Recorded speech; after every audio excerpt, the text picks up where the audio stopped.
You're listening to the REI Marketing Nerds Podcast, the leading resource for real estate investors who want to dominate their market online. Dan Barrett is the founder of AdWords Nerds, a high-tech digital agency focusing exclusively on helping real estate investors like you get more leads and deals online, outsmart your competition, and live a freer, more awesome life. And now, your host, Dan Barrett.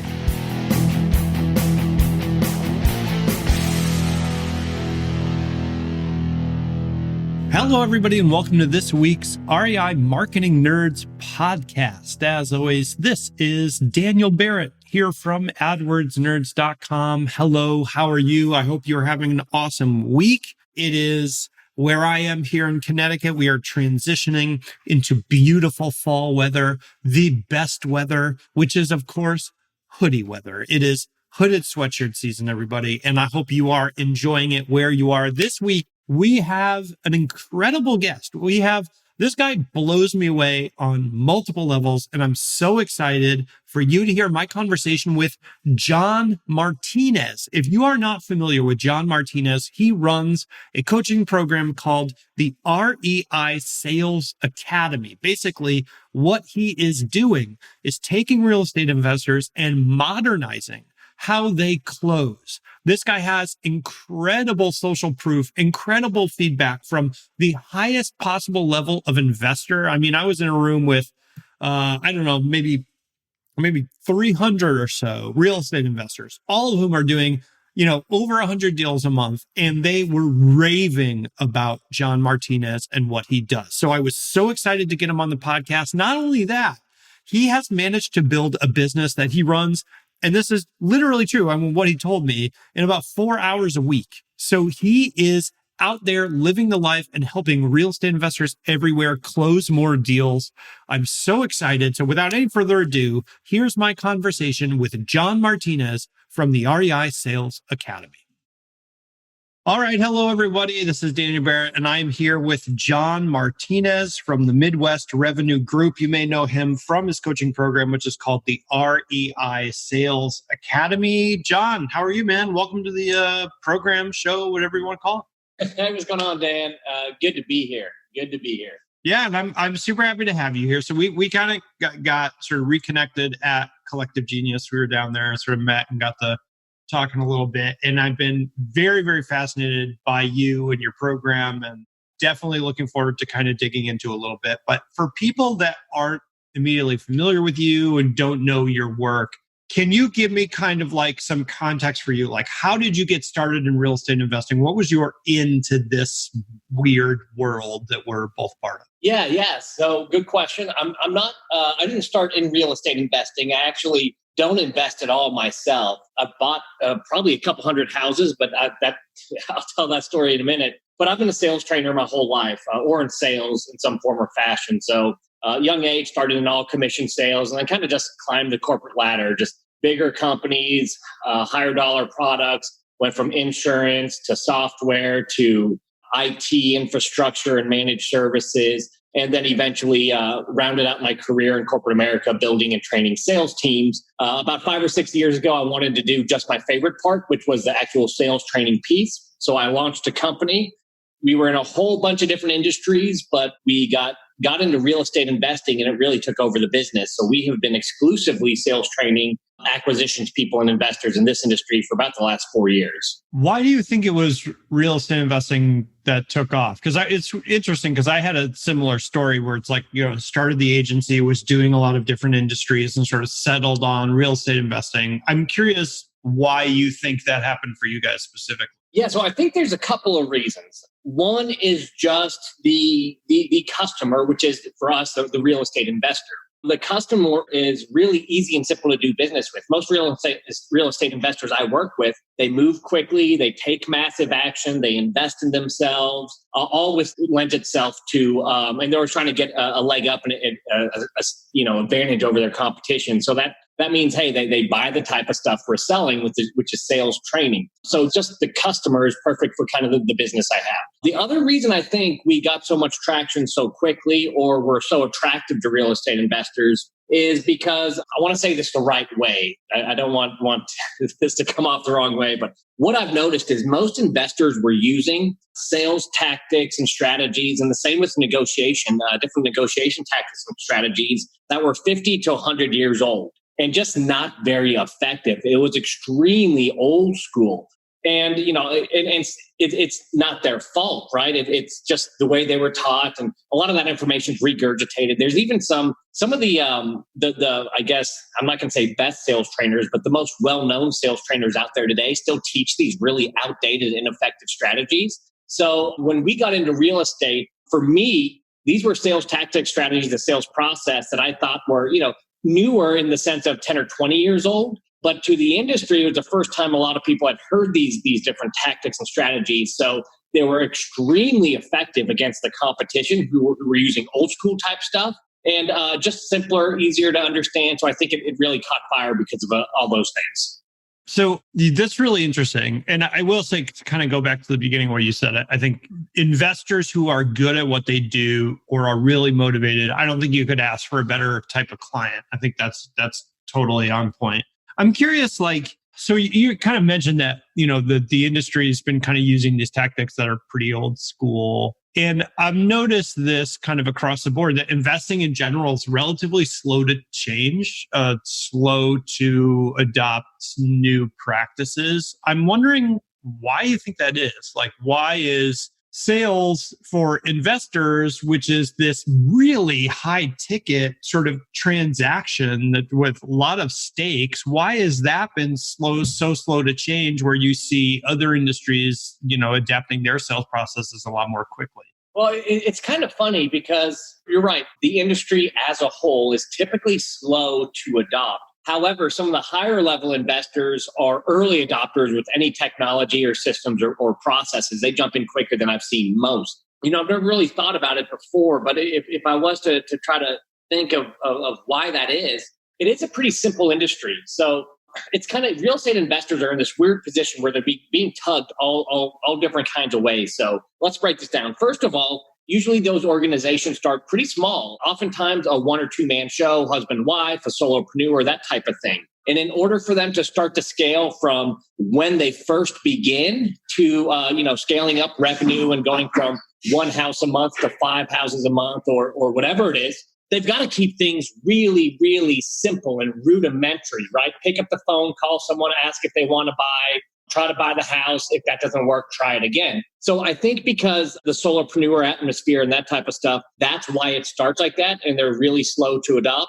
The other piece is then you've got some more mature organizations, right? They've made it through those stages. They're hiring. The owner is pulling themselves out of the business. They're thinking higher and higher level. Here's the thing, though. The funny thing with real estate now, I see when a new technology comes out, everybody adopts it if it's easy enough. So if you think about things like ringless voicemail or text messaging, this is too easy to adopt. So now I see the more mature investors not really jumping on that ship too quickly. They let others kind of vet it out. They let others kind of come up with script and best practices. And and they double down on what they know is already working. They go, hey, I'm going to let everyone else do this, waste time, money, and effort. And then I'm going to keep doing what I do. I'm going to do it better than anyone else. I'm going to focus on these 1, 2, or 3 marketing avenues. And then once the early adoption's over and we know if there's going to be legal ramifications, once we know some best practices, they'll jump in and dominate that too. So kind of 2 completely different reasons, but I think that's why we have some slow adoption. I'm curious, what do you define as kind of old school sales tactics? If you had to describe kind of like the most traditional investor guy or gal kind of out there using the classic approach, what is that approach? What defines that approach to talking to a motivated seller? Always be closing, man. That's it. Right? Always be closing. The last thing, you want to never be closing. So that always be closing mentality is old school, and it's ineffective in what's called a complex sale, anything more than 3 or 4 variables, which is real estate. The more times you try to close, it is proven the less likely you are to get the deal. But it's tough because they're being preached at from every angle. Always be closing, be hardcore, right? And then they get some feedback and they read it the wrong way, right? They're always closing, they're pushing, they're pressuring. They get a couple of deals and they read that feedback loop as, hey, I must be doing the right thing. This must be working. Not realizing that, hey, sometimes even a broken clock is right twice a day. So because of those things, I think they're told that's how to do it. Then they do it. They get a couple of deals. And then they take that as positive reinforcement. And it's kind of hard to reverse that trend. So would you say that approach is primarily characterized by sort of a high pressure? Yeah. Okay. So what would you what's the flip side of that? Like if you had to describe at a high level, the kind of approach that you teach or what you see as that kind of like new school approach, how does that differ? Because I think one of the biggest reasons people don't, someone could Google sell my house fast, land on a page, spend 5 minutes reading about real estate investing and like not actually call the investor, primarily because they're afraid of what's going to happen when they get on the phone, right? So what is the kind of new school approach? How does that differ from that old school high pressure approach? Well, I'm going to dovetail it into exactly what you said, right? There could be people who have a legit need, but for one reason or the other are scared to take that next step.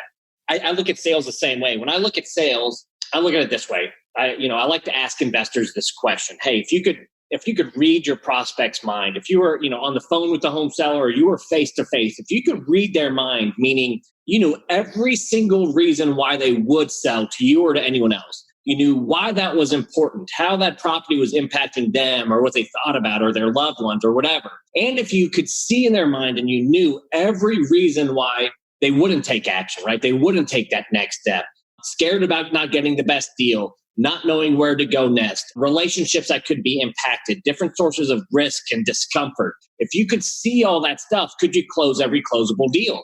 And every investor I've ever asked that to said, yeah, of course, if I knew that information, if I could read their mind, I would know exactly what to offer, how to offer it, what to bring up, what we needed to work through, what we needed to talk through. And if it was a closable deal, I'm closing that thing. That's how I look at sales. Sales is about open, honest communication and getting as close to that mind reading stage as possible. And the flip side of that is the high pressure, because when you pressure people, they shut down. When people feel pressure, when they feel any feeling they don't like, they fight or they flee, and it shuts down open, honest communication. So hopefully that was kind of long-winded, but hopefully that explains it. So do you feel like that approach, and you didn't exactly say this, but just kind of reading in between the lines, right? It seems like it's more of like a question-based approach. You're sort of eliciting things from them rather than, kind of hammering them. Right.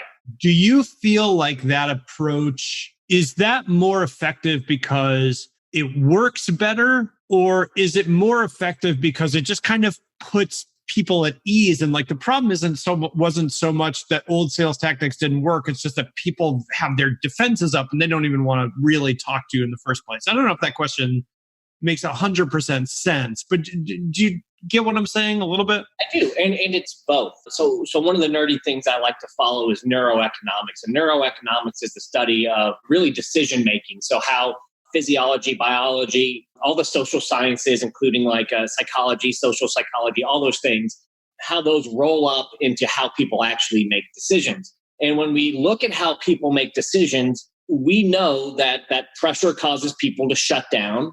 We know that the more we talk about someone's preferred outcome, or we call it picture perfect situation, actually the biology in your brain changes. You actually are more apt to take action on something. So it's both of those. It's some old school sales tactics, I guess, would work in a zero pressure environment, in a zero discomfort environment.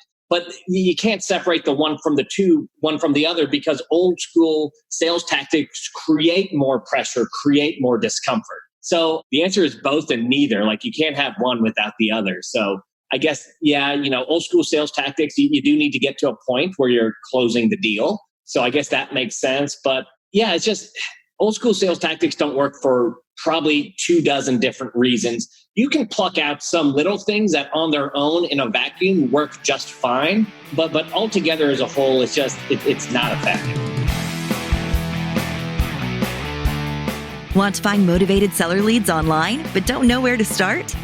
Download our free 2019 Motivated Seller Keyword Report today. AdWords nerds have spent over $5 million this year researching the most profitable keywords for finding motivated seller leads. And you can grab these exact keywords when you download our report at www.adwordsnerds.com/keywords.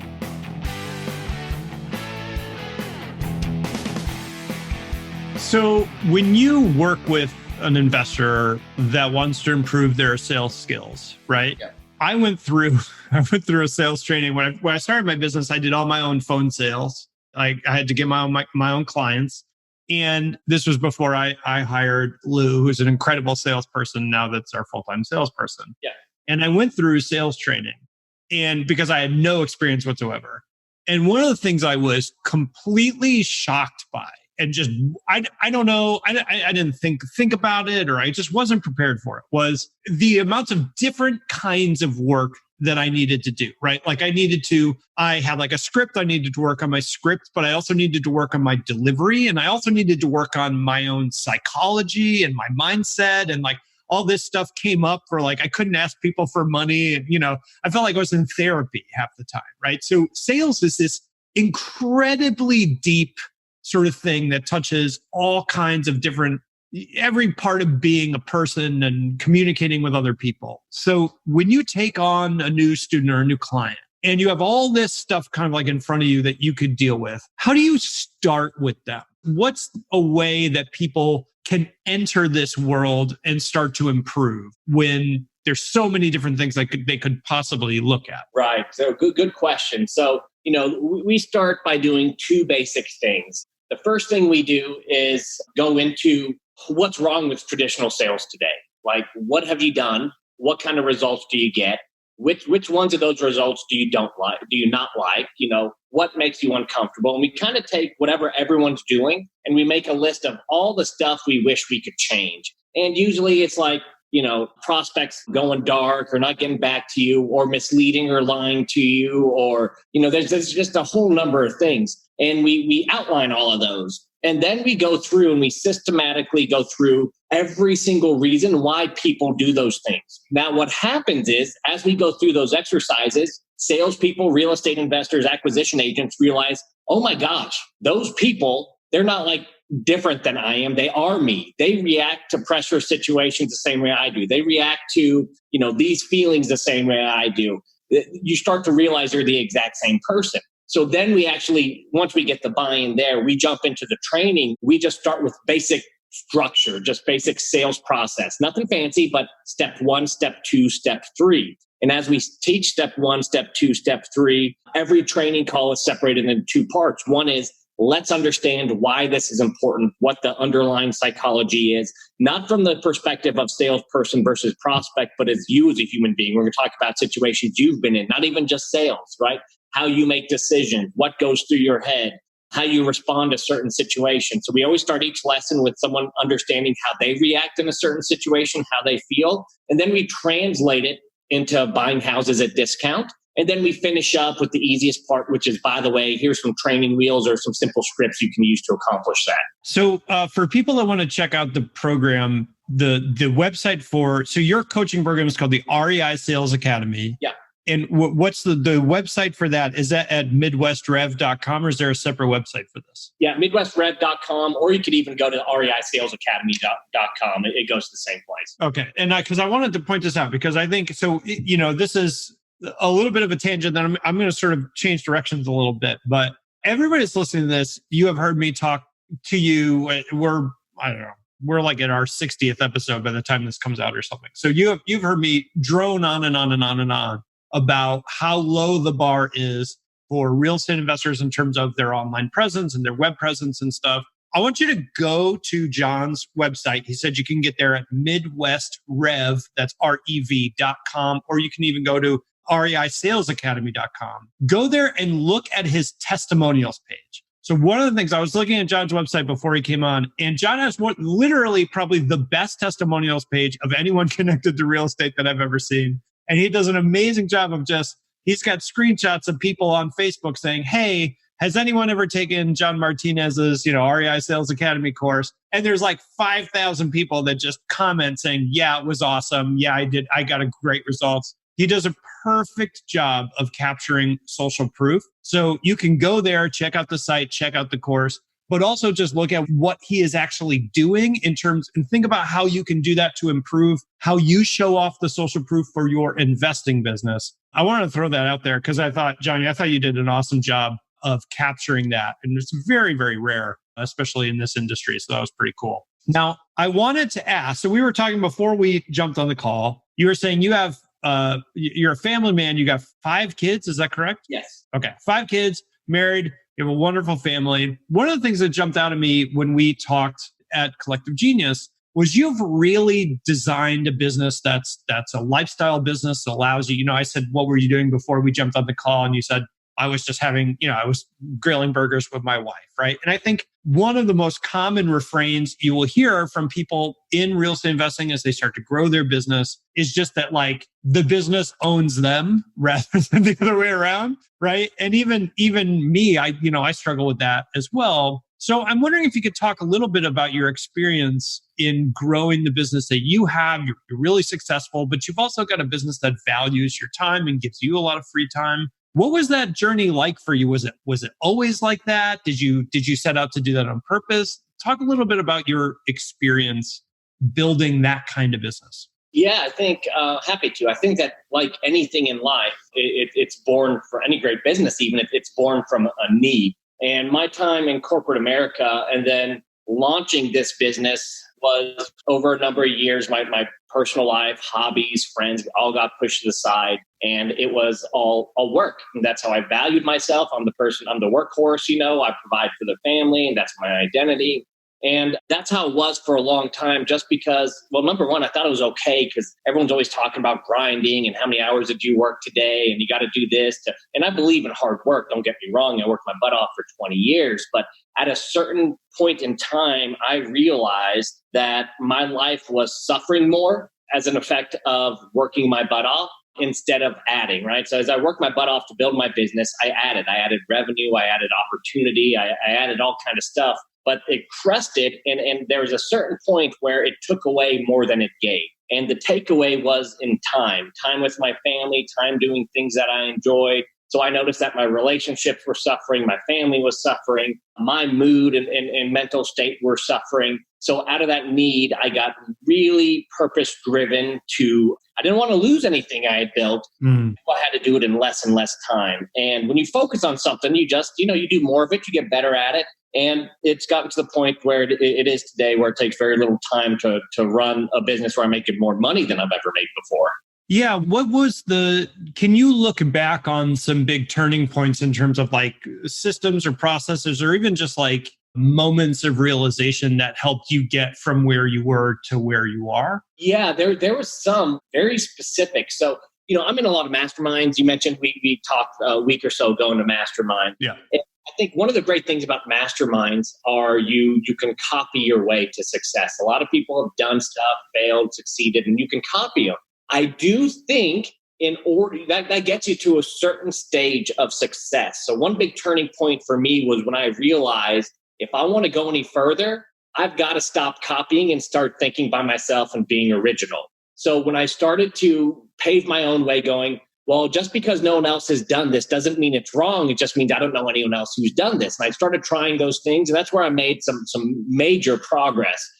For example, I thought in order to scale, I needed to hire people, right? Well, there's these processes that need to take place. There's these things that have to be done. So I have to hire a bunch of people to do them. Right. When I went through this kind of change in thinking, I started challenging myself and going, wait, do I even need those processes? Is there a better way? Is there a better question I could be asking? Is there some way I could re-engineer my whole, my marketing and sales and delivery processes? And then can we find ways to automate all that? So when I made that shift, I realized I didn't need the 5 or so people I thought I needed. I realized I could create new processes and just revamp the ones that I had that didn't require the labor and things like that. So I think that was a tough lesson for me, because doing what everyone else does get you to a certain level of success. And you don't want to what is it? Bite the hand that feeds you, right? Mm. But at the same time, I think you get to a certain level where you have to stand back and start making your own decisions, and copying is just going to hold you back.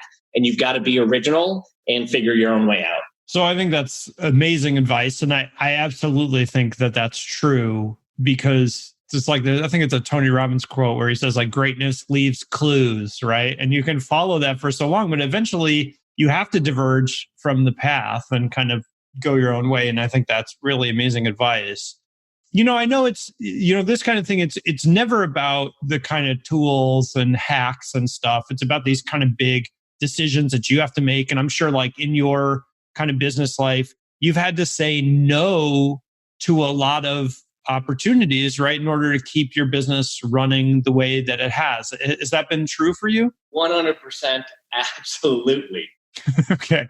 Because I need help with this. So this is the selfish, I'm throwing it in there like it's a general question, but like my big problem is like, I have a lot of trouble saying no, especially to money. And I don't know how often I have to get punched in the face before I realize that it's almost never a good idea to like go too far off like what we're really good at. So can you talk a little bit about like what that experience has been like for you, and kind of like what you've learned from, needing to turn stuff down? Yeah, I think, well, just as you put it, when you have a client base and you serve them well and you get results, people want to do more stuff with you, right? They're like, hey, it was a pleasure working with you. I loved it. I got real results. Could you help me with XYZ, right? And it's really easy to get pulled into that because you think, well, hey, I don't do that, but they're willing to pay for it. And this might lead to something bigger and better. But the reality of the situation is this: you end up working more for less. One-off projects, you can put in 20x the time because you're not used to doing it. You're building new things to support that one project. You got to think new ways. You got to deliver new things. It's a pain, and you are never making any money. It's never worth the money. So we turn down stuff probably close to it on a daily basis because we know that it's just going to take away, right? It's going to take more to do less. And then there's more of an impact to that. It's an exponential impact, because when you are spending stuff doing those other things, you are not focusing on your business, your core business, right? And you don't have to be working to focus on your core business. Some of the biggest jumps I've had in revenue and things like that have come from some of my more extended periods of time off where I could just sit and reflect and think, and I get good ideas. So even if you're not actively working in your core business, if your mental faculties are taken up somewhere else and you're stressing and thinking about delivering something else, even if you wouldn't be pulling a lever or turning a knob in your core business, it does take away. So what we do now is we just kind of catalog those requests. And if we hear a lot of the same stuff from the same groups of people, and they're all wanting the same thing, then we start to think to ourselves, okay, the market is speaking to us. And then we say, can we deliver this at scale? Is it worth it? What would that system look like? And then we'll beta test that system very, very easily, without having to build out too much. We'll just test. First part of this test is, will people give us money for it? If they do, then we go forward with it. And then we deliver it. And then we sit back and go, was the delivery good? Did people think they got more than what they paid for? And then we evaluate whether to continue on or still at that point we might stop it. I mean, I think that's super, super useful to me. And I think for everybody listening, including real estate investors, right? It's very tempting. I think the entrepreneurial tendency is like, I solve problems by adding things, like adding complexity, adding products, adding ways to market. And there's a ton to be said for what John just said about just focusing on what really brings value and what you can do at scale. So that is super, super, super useful for me. And I thank you for that. So a couple things. First of all, I highly recommend everybody go check out the Elite Sales Academy. You can also just find John's website at midwestrev.com. Now, here's the other thing. I've heard a lot about your social media presence, and I know you put out a lot of free material on social media. So if people want to just follow you and figure out what you're doing and kind of hear from you on a regular basis, is the website the best place to do that? Is there other places that people can follow you online? Yeah, so everything comes from the website, but we've also got a YouTube channel called Midwest Revenue Group or the REI Sales Academy. It's one of those, I can't even remember the name, but following there. We put out content on a regular basis. And then, Facebook is probably where I'm most active. But yeah, that's it. If you go to the website, hey, I'm going to follow you on Facebook anyway. So if you go to the website, you'll start seeing my stuff. So all right. all you really need to do is go to the website, and I'll find you.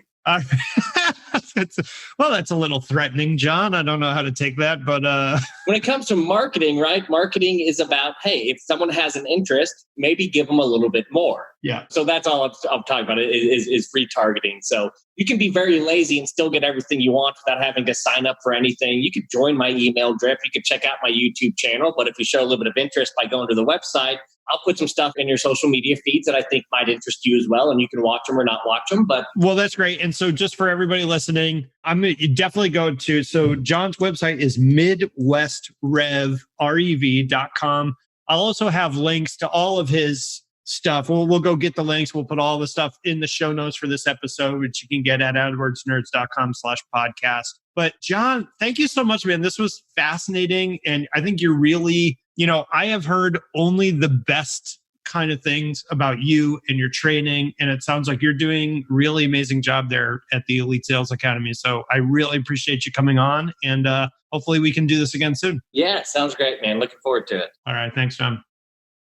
I hope you enjoyed my time with John Martinez. I know I did. You probably heard me sneak in some personal questions that I am curious about in my life. So I got a ton of value out of it, and I hope you did too. As always, you can see the show notes for this episode. We've got links to all of John's stuff, as well as all our past episodes at adwordsnerds.com/podcast. That's adwordsnerds.com/podcast. And if you are not in our free Facebook group, what are you doing? It's a free Facebook group. It's amazing. We post high quality stuff there every single day. And it's a really incredible group of a couple thousand real estate investors sharing their tips, strategies, tactics for getting more leads and deals online. And you can get to that group at adwordsnerds.com/group. Just head on over to adwordsnerds.com/group. Ask to join the group. We will be happy to have you in there. As always, guys, this is Daniel Barrett signing off. I hope you have an excellent rest of your week, and I will see you next week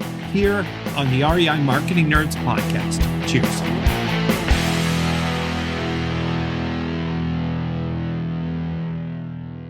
This is the podcastfactory.com.